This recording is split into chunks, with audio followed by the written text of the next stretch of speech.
Okay, hello all you crazy people out there. My name is Michael. I like wizards and dragons and making games, so let's make some games. This is the current state of the tower defense game I'm working on this recording. I will not be running this for long. You can see I can now spawn towers, and those towers will shoot at things as I send in waves, and they will continue shooting at things, and the bullets will never go away, and the game will slow down more and more the more they do that. So I'm not going to let that run for very long. As you can imagine, the first thing I'm going to do in here, let's not do that. For one, towers should only be allowed to fire every certain number of seconds instead of continuously in every single frame. There are a couple ways you can approach this. You can assign a cooldown value, so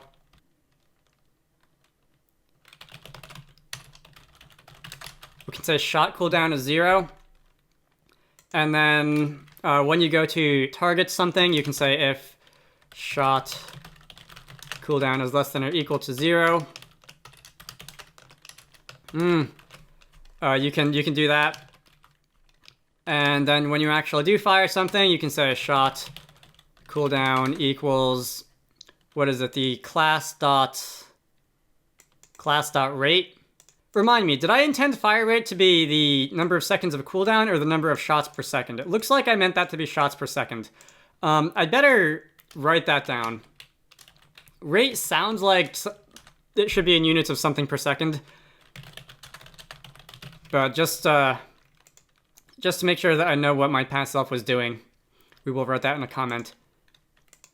So the number of shots per second would turn into the number of seconds per shot is 1 divided by that.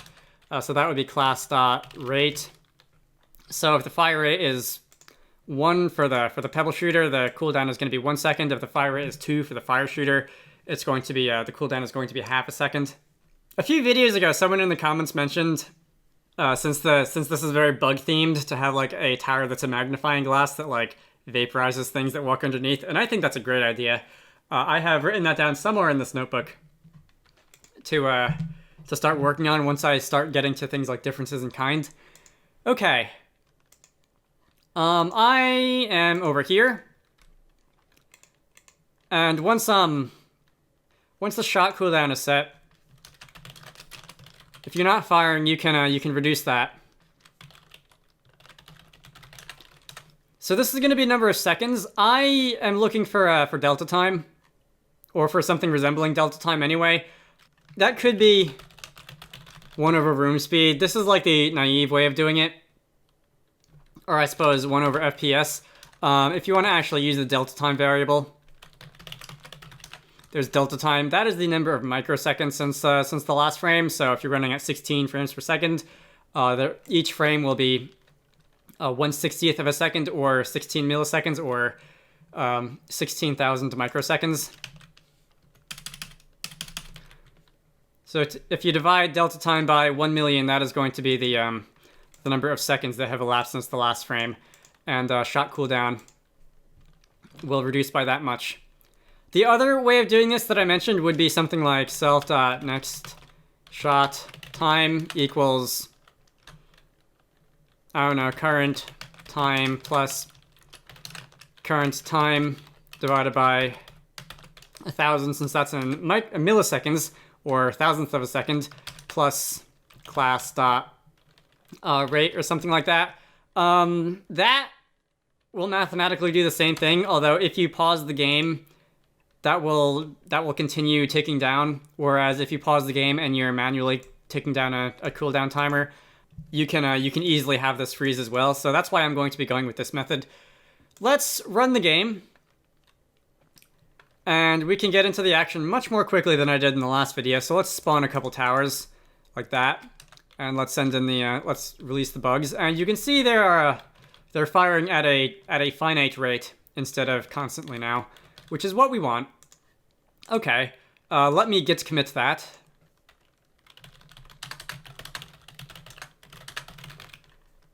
I need to get in the habit of doing that more than once per episode here. Let's see. Do I need to cross that off on this note sheet? I did not.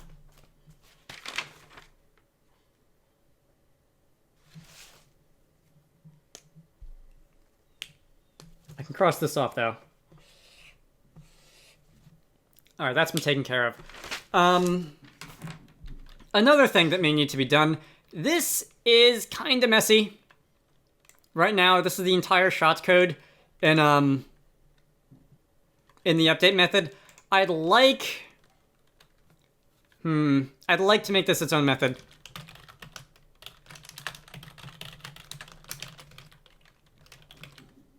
And I'd also like to break it up into a shoot and a get target.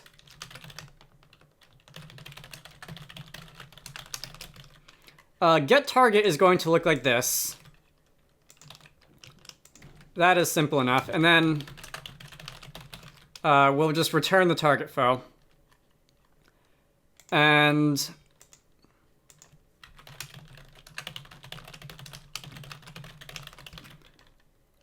or this can technically be anything that has a position, can't it?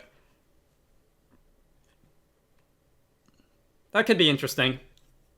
Since all it's checking is the position, if the position is close enough or whatever, and it's getting it from the list of foes, it could get the position of anything, any entity in the game, regardless of whether or not it's a foe. As long as you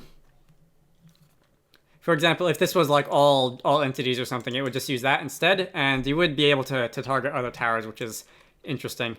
That could have some interesting gameplay implications if you were to like have towers buff each other or something like that, but that's not something to be worried with right now. If target foe is not null, we will shoot target foe. Shoot is going to take a parameter, which is just going to be that. And okay. It's also setting the cooldown. I don't know what would be the most like correct OOP place to set the cooldown. I'm fine with it being in the shoot method since like shooting things is linked to the cooldown, but different people have different like preferences for when it comes to object-oriented programming, as evidenced by the fact that like 90% of the Game Maker Discord is dedicated to people screaming at each other about coding styles. So you can have your own thoughts about that. We are doing the same thing as before, and there is a sudden, very random lag spike. Is that when oh, you know what that is? I know what that is. Each bullet is loading its own model, and loading models is slow. I've mentioned that this was going to be temporary. I've mentioned that load model in general is going to be temporary. So that's why that is. Every, half of a second, a new however many vertex buffers is loaded. One for each tower, which is in range of a foe. So that's where that red spike in the debug overlay is coming from. Okay. Did I do anything that really... Okay, so I need to commit separated tower shooting and separated tower shooting and targeting from the update method. Alright, the next order of business is that these really don't need to have their own individual vertex buffer. I just did that because it was fast and because I wanted to end the video before never. I think I'm going to be having a separate database for bullet types, because there could be bullets that do things like poison or regular damage or fire damage or whatever, and those could look differently, they could behave differently, they could do different things when they land. To a certain extent, you could just make one bullet object and give it and pass it a function callback for what happens when it hits. But I could see a large number of bullet types existing. So to save some potential trouble later, and since this isn't exactly too much work, I'm going to call it bullet data. And we will create a class for bullet data in this database file.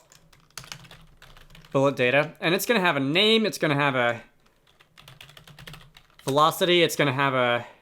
Should I give it a damage? Since this is the template, it would logically make sense that higher level towers assign their own damage value to bullets. So I don't know if I'll give a base damage to each bullet.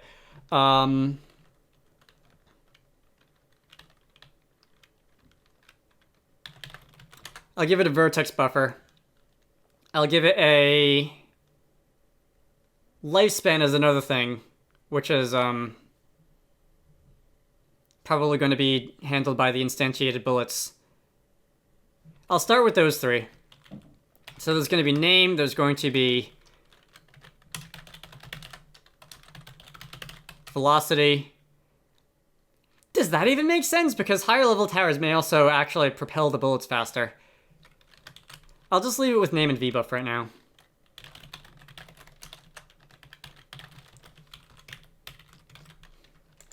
Okay.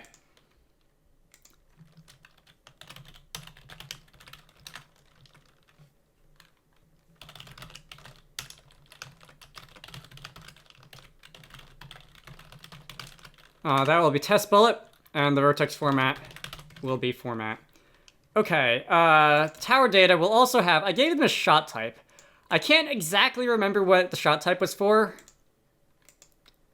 but I have a feeling past me won't be offended if I turn it into the bullet data. Let's instead of calling it, okay, you know what? I'll leave that there and just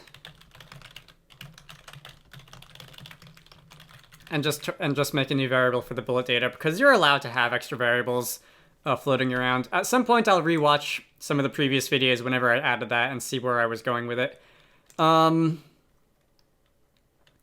Okay, so I need to assign a bullet data type to each tower. Right now, there's only one.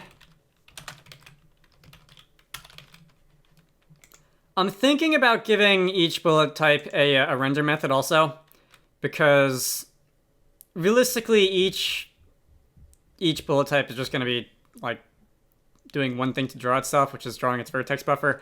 Although that might not be true. Not restricting myself to that would definitely make it easier to be creative later. Okay. So this actually leaves a lot open. It's basically a wrapper for a vertex buffer with a name around it right now. I'm okay with that.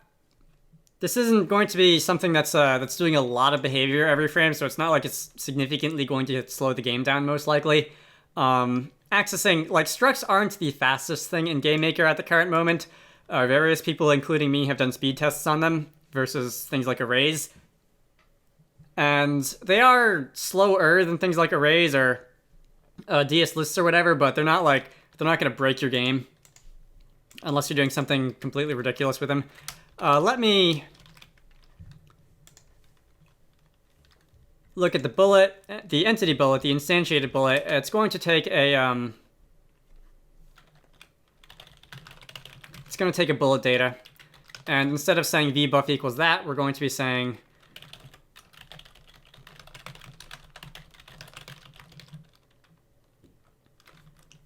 self.bullet data equals bullet data. And now instead of drawing your own vertex buffer, self.bullet data equals,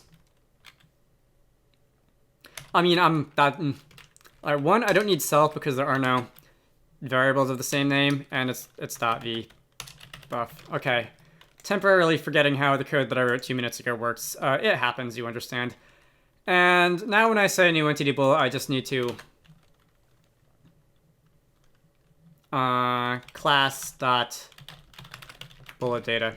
I need to pass on the bullet type. Okay.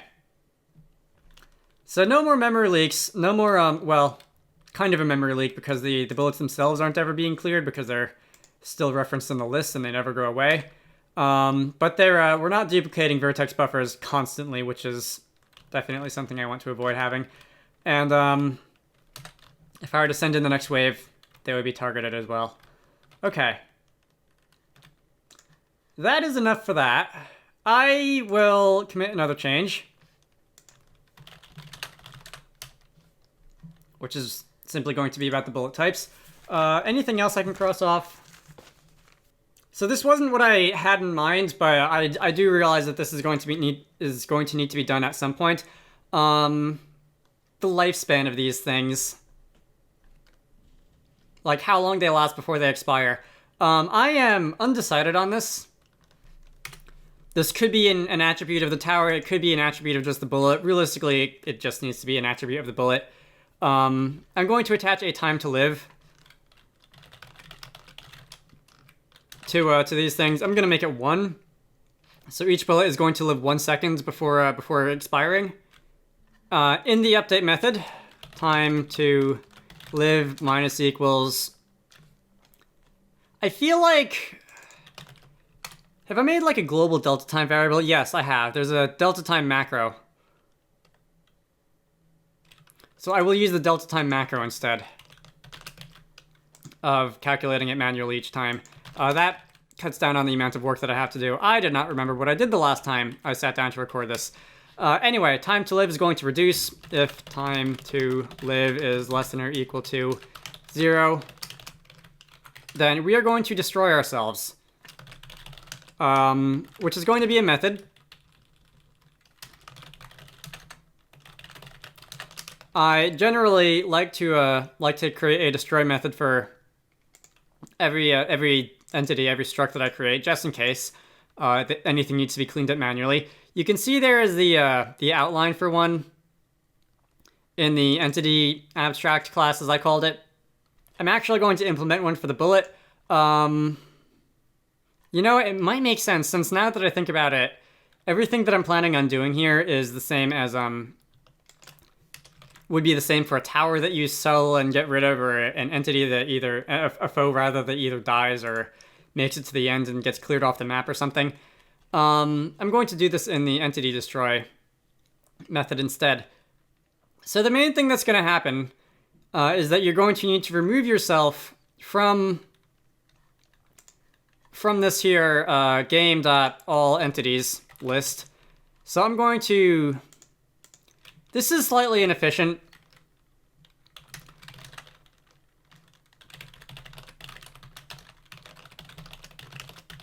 I don't like ds_list_find_index. It is simply a linear search over the entire list to see if the thing that you're searching for is found, and then it returns that index if something is found. I have better ways of doing this.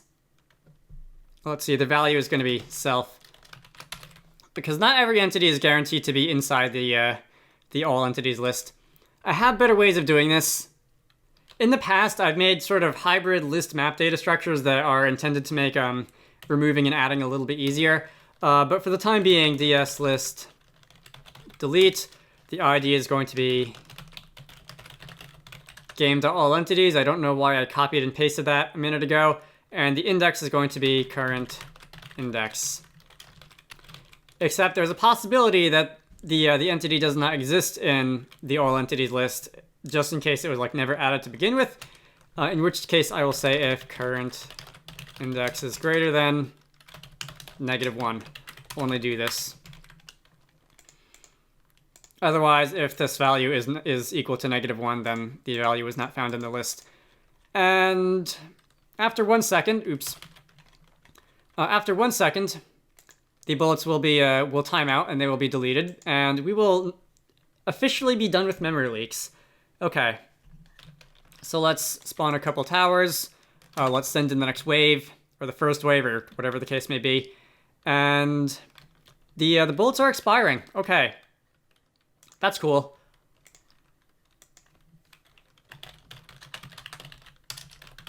I call it expire instead of timing out.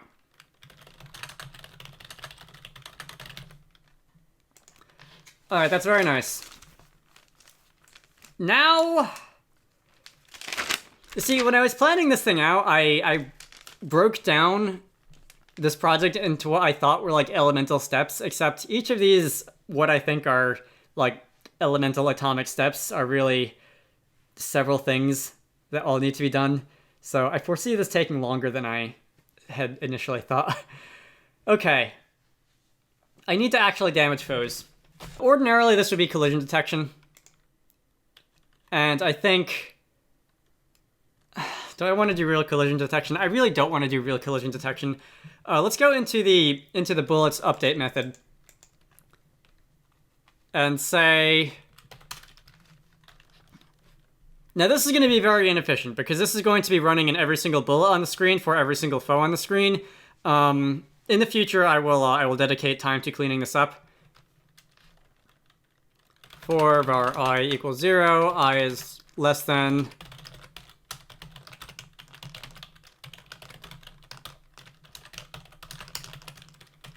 For each foe in the game, like I said,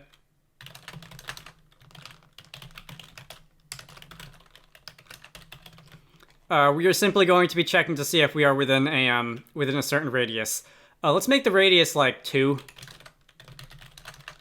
Or no, let's make it bigger than that. Let's make it like 12 or something. This can be determined by the size of the projectile later. This can be determined by something else. What was it? What was the math? And I'm starting to think that this should probably be a method as well at some point.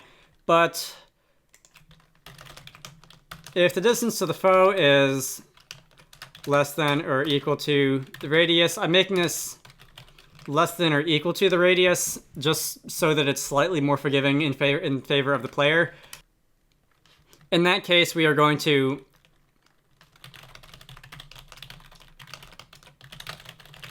announce that we hit something and we're going to break out of the loop. Some bullet types may wish to be able to damage more than one foe at once if they hit more than one type of foe. We announced that we hit something, okay. Anyway, if that ends up being the case in this game, I will write some special code in probably the bullet data class or something like that. Anyway, we will also want to destroy ourselves if we hit something. And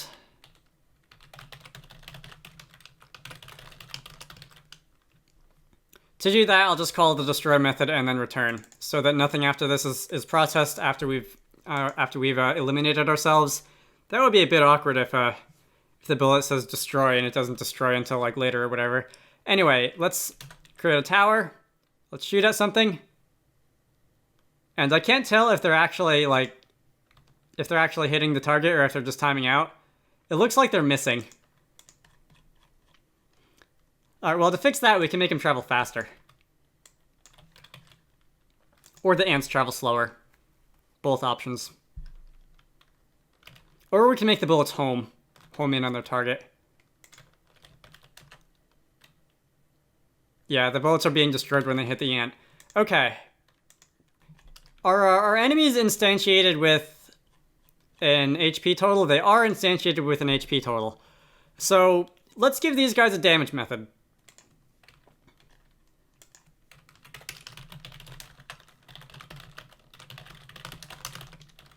And HP is going to minus equal amount. I'm thinking if amount is negative, HP will keep going up, because minus negative is the same as a positive. I'd rather not allow that. I'd rather make a separate heal method for that sort of thing.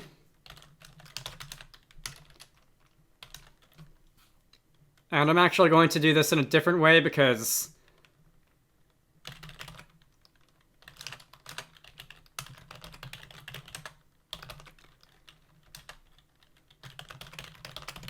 you know, I have to watch out for the max HP.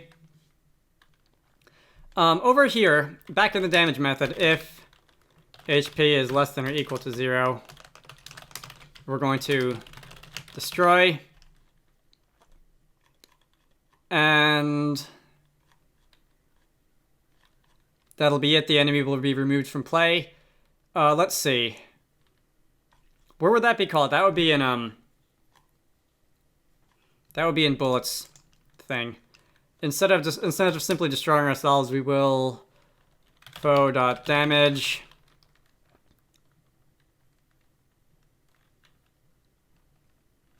Bullets don't actually have a variable that determines how much damage they do they? I'll make that 1 for now. We'll deal with that later. Right now, foe ant, how much HP does that spawn with? It spawns with 5 HP. It is moving at 64 units per second. I'm going to make that like 20, just so that they walk slower and have a have more chances to get hit. So let's see, let's spawn you there. Let's bring in that. And these guys are taking it, looks like.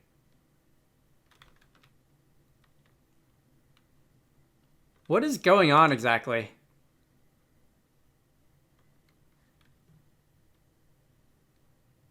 They're not getting hit.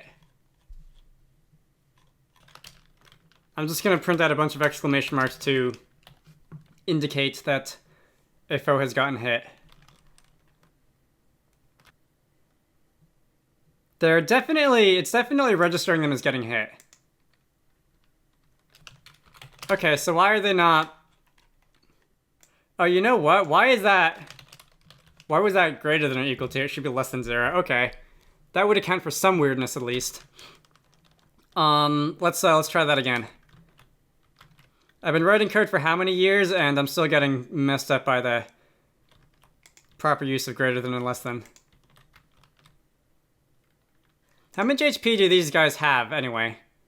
Ants should only have 5 HP.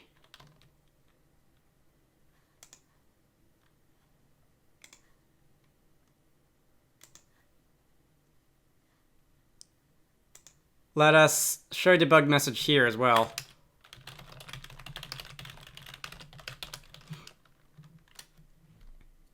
Oh, it's doing 0 damage. This needs to be max. Yeah. Okay. Again, greater than, less than, min, max, whatever. So, doing 0 damage would do it. 2, 3, 4, 5.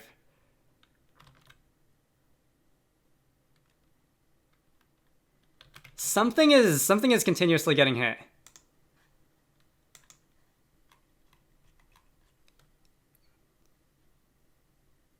Yeah, you were...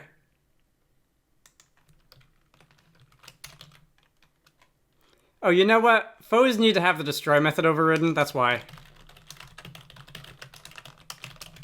So foes, in addition to removing themselves from the entity list, they need to also remove themselves from the foe list.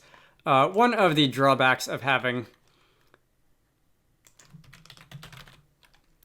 multiple lists for these things, but it'll do for now. Again, there will be a time and place for cleaning up this code later on, but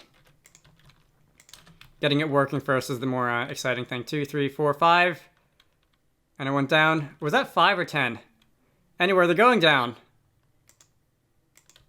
If I were to spawn more towers. Goodbye. Walking right into the line of fire.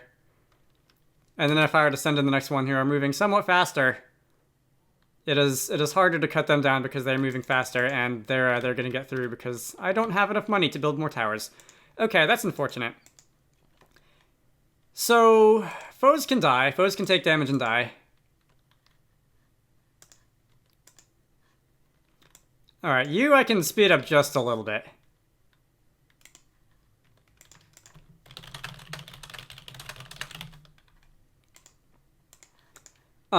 It may be worth separating the destroy method and actual, like, die for foes, because foes could be destroyed without dying. They could reach, like I said, they could reach the end, and they could be removed from the game, but you wouldn't get credit for killing them.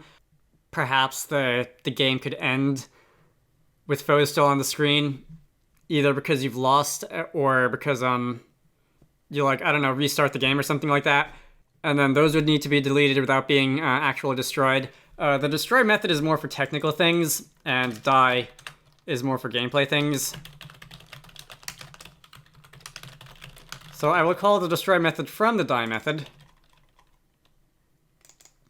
And we will call the die method from damage function instead. And if you actually die, some things will happen. Generally, you will get money for that. Foes have a reward attached to them. Do they? It doesn't look like they do.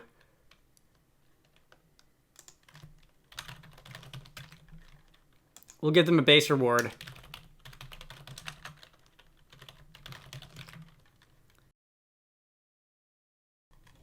That will be one of the attributes attached to them when they're created.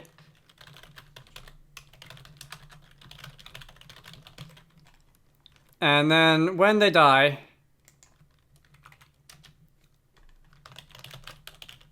game.player money plus equals reward. So you'll get some money. I'm going to put the gameplay things at the top and the technical things at the bottom. I believe I've mentioned that that code style before. I don't know for sure if I did or not.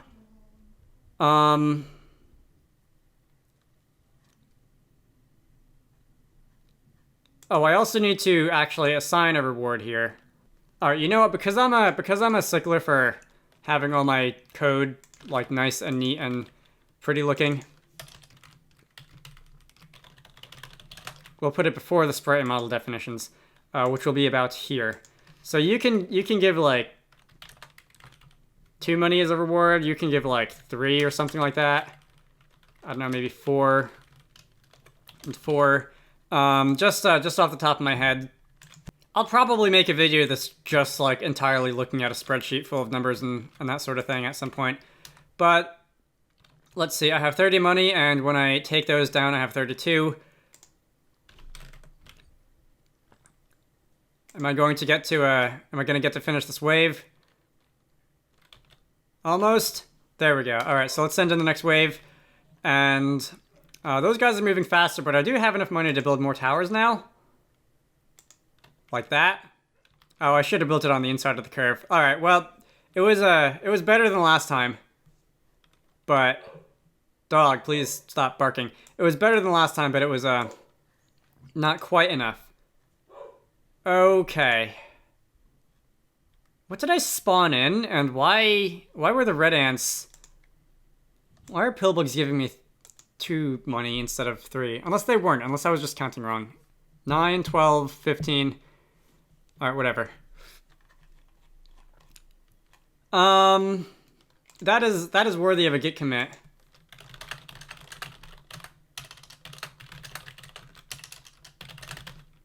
And I did not get anywhere near having like a game loop. Actually, you know what? Alright, you know what? Let's do that. So we're gonna have a...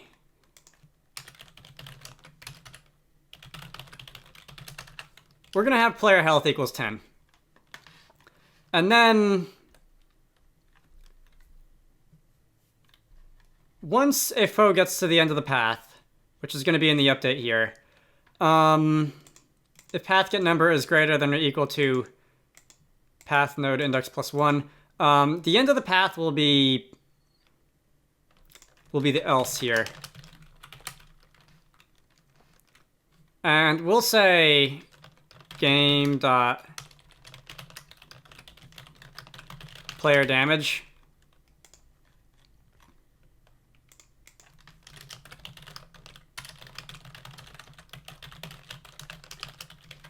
With an amount.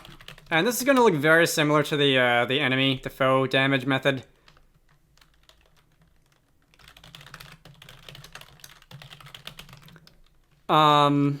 Should this be, this should be a min, no, a max, sorry, of the amount of 0. There may be a player restore thing later as well. I don't know how that would work. Not all tower defense games have, like, healing the player. I'm undecided on how I want that to work. I will say if player health is less than 0, show message. And then I guess we might as well just end the game. Okay, so I'm going to send in things without building any towers. I'm going to send in the next wave too. Hang on, wait, is... Okay, that's currently not a number. That is currently undefined, an undefined amount of damage, and that would crash the game when something actually gets to the end. And considering how slow these guys are moving, you know what am I talking about? I can make that not a problem. We'll just make the speed of these guys like 100. Just for testing purposes. And then they should zip around the track a little bit faster. So you're moving, I might as well send you both in at the same time. Oh, you know what? When I sent in a wave early, the rest of the first wave didn't finish coming out. They probably should do that. Okay, that is a bit of an oversight. Anyway, 1, 2, 3, 4, 5, 6, 7, 8, 9, 10. I have 10 health to start with, right? Ah! Or did I just make it 1? No, it was 10.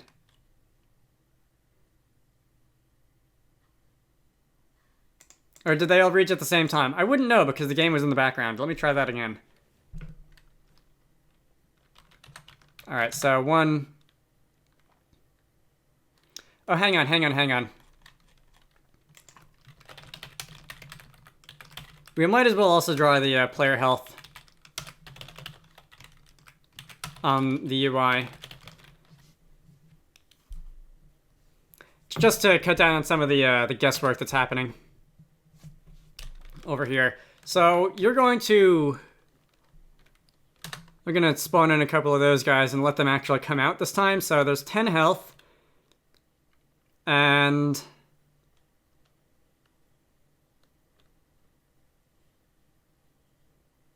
Getting to the end of the track.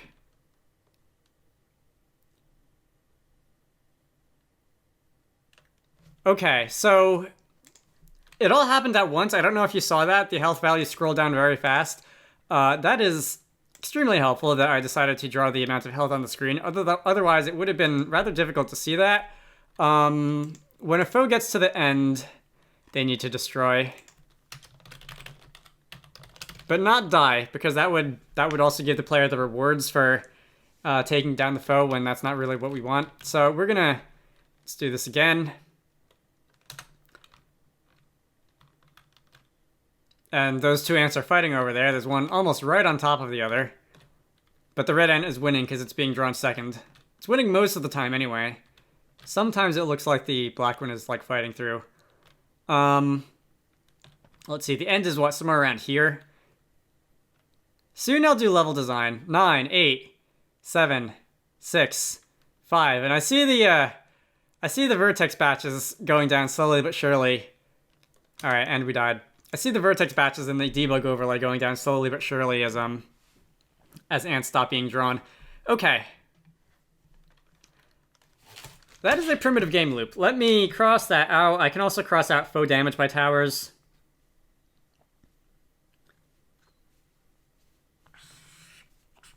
And foe damage to player.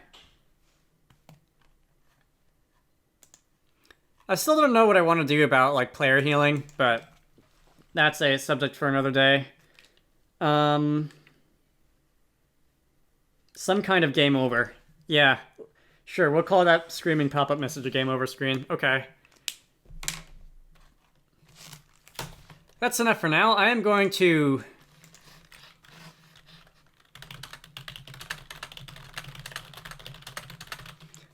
commit that. I'm going to end this video. Slightly shorter than the last one, I think. Did I really... I guess I really did 7 commits in this video. Okay, my name is Michael. This has been Making a Tower Defense Game. Next week, I'd written down that I want to do tower bonuses and penalties, but you know what? I really want to do visual stuff. So instead I might jump ahead a little bit and put things in the game world. Do a little bit of level design or something. We'll see. I have a Patreon for these things, so if you want to contribute towards these videos being made, there's a link to that in all the usual places. Otherwise, the code for this is on GitHub in the video description. Check for the 0.8 release. I think that's it. I try to make 2 of these videos a week, 1 of these and 1 tutorial. I hope you found that interesting, and I will see you all later.